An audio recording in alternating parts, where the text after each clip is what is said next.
Hello friends, ఈరోజు ఆకాకరకాయ ఫ్రైని ఎలా చేయాలో ఒక కొత్త పద్ధతిలో చూద్దాం. దానికి కావలసిన పదార్థాలు చూద్దాం. కట్ చేసి పెట్టుకున్న ఆకాకరకాయలు, పోపు వేసుకోవడానికి కావలసినవి ఎల్లుల్లి రెబ్బలు, ఆవాలు, ఎండుమిర్చి, జీలకర్ర, కరివేపాకు. ఇవి పోపు వేసుకోవడానికి తీసుకోవాల్సినవి. ఇప్పుడు స్టవ్ ఆన్ చేసుకుందాం.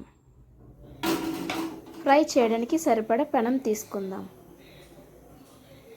2 టేబుల్ స్పూన్ ఆయిల్ తీసుకోవాలి.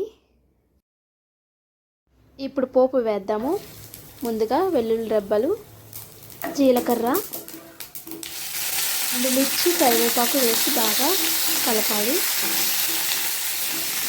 పోపు బాగా వేగిన తర్వాత ఆకాకరకాయ పీసెస్ని వేసుకుందాం.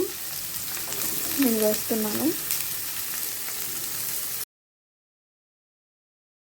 మనం అన్నం కలుపుకోవడానికి గ్రేవీగా రావడానికి 2 టమాటాలు తీసుకుని మిక్సీ పట్టుకుందాం.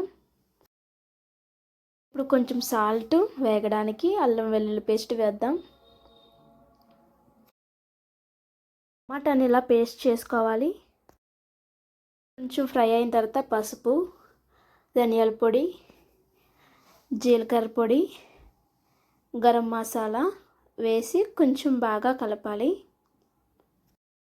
ఇప్పుడు తగినంత కారం, టమాటా చేసి పెట్టుకున్న టమాటా ప్యూరీని వేసుకోవాలి. చూసారా, టమాటా ప్యూరీ వేయగానే కొంచెం గ్రేవీ టైప్ వచ్చింది. ఈ విధంగా ఉంటే మనకి అన్నంలో కలుపుకోవడానికి చాలా బాగుంటుంది. మీరు కూడా ఒకసారి ట్రై చేసి చూడండి. మీకు ఈ వంట నచ్చితే సబ్స్క్రైబ్ చేసుకోండి ఇంకా మరిన్ని వీడియోస్ చూడడానికి.